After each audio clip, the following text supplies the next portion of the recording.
Good evening and welcome to Poland Daily. I'm Nicholas Richardson and this is the news. European Union Interior Minister Ylva Johansson said in an interview with TVN that there is no compulsion involved in migrant relocation. But in another statement, while on the Italian island of Lampedusa, she said already that solidarity is compulsory. The Polish government opposes the forced relocation of migrants. A meeting on the issue was held today, but despite Prime Minister's invitation to all parliamentary clubs and circles, politicians from Civic Platform, Poland 2050 and the left did not appear. Day 498 of the Russian invasion of Ukraine. During the night, the Russians carried out an attack on civilian targets in Lviv. Rockets damaged more than 35 buildings, 70 kilometres from the Polish border, killing 4 people and wounding more than 37. The Ukrainian government is trying to convince the United States authorities to hand over cluster munitions. A decision on that may come later this week.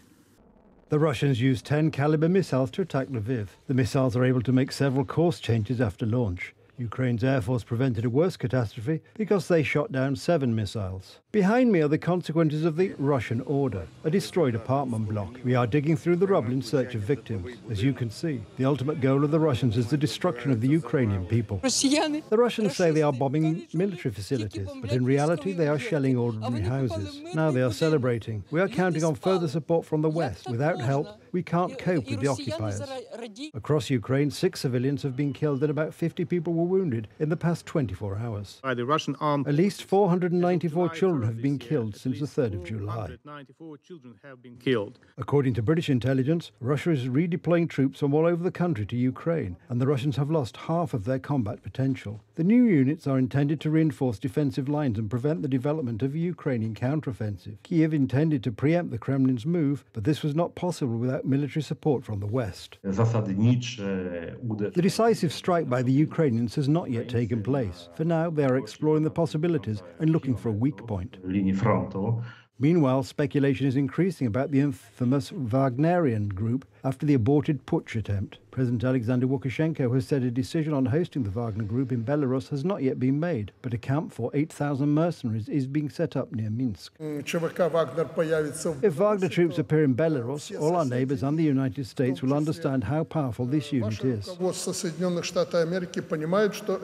In late June, the commander of the Wagner troops, Yevgeny Prigozhin, captured an arms depot in the Russian city of Rostov and headed for Moscow with the announcement that he would remove Russian Defense Minister Chief Sergei Shoigu from his post. The Wagner Group's deployment to the territory of Belarus may have a negative effect on the security of Poland, but also other European countries. Let's remember that the Wagner Group are mercenaries, so they can be used to destabilize the political situation in a country as part of a hybrid war.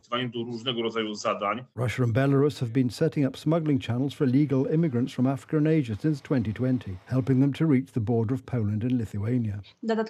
Additional information about the planned deployment of Wagner mercenaries in Belarus puts us on the alert. We are supported by more police and other units.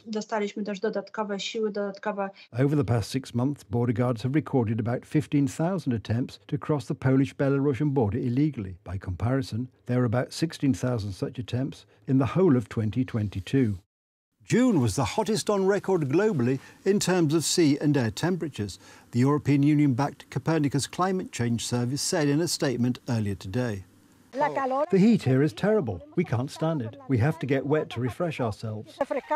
The month was the warmest June globally at just over 0.5 Celsius above the 1991 to 2020 average, exceeding June 2019, the previous record, by a substantial margin, the Copernicus report stated. The body bases its findings on computer-generated analyses using billions of data from satellites, ships, aircraft and weather stations around the world. Copernicus said Europe experienced record temperatures during the month, while parts of North America, Asia and eastern Australia were significantly warmer than usual for the time of year. The sea temperature rose to a new record in June due to longer-term changes and in part due to El Nino, a natural climate phenomenon that fuels tropical cyclones in the Pacific and boosts rainfall. Exceptionally warm sea surface temperature anomalies were recorded in the North Atlantic. Extreme maritime heat waves were observed around Ireland, the United Kingdom, and in the Baltic Sea, it said. Antarctic sea ice hit its lowest extent for the month since satellite observations began, at 17% below the average, and broke a previous record June low, Copernicus added.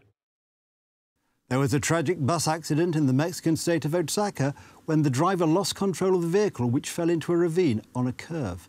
29 people were killed and 19 injured. According to the state interior minister, the bus travelling from Mexico City through southern Oaxaca state crashed at around 6:30 a.m. when the driver is believed to have lost control of the vehicle in the town of Magdalena Penasco. Actually, from the moment the bus set off and was near Puebla, it started to fail. They were checking it and stuff, but still, the driver kept on with the trip. In Tlaxiaco, there was another failure, and from there to here this happened. Apparently the brakes didn't work. Some 14 people were taken to hospital in the town of Tlaxiaco, while 5 others were airlifted to the state capital of Oaxaca City, officials said. I think most of those who travel are shopping and they take the bus to come back. We can't confirm where the other passengers came from because actually we think many people from here go to Mexico City to do some shopping, and with this transport service they come back. Interstate bus accidents are regular occurrences in Mexico. In April, 18 people were killed and dozens were injured when a bus fell off a cliff in western Mexico. That's the news. Thank you for watching. Stay with us for the weather, Poland Daily Business and more programmes. But from me, it's have a good night and a better tomorrow.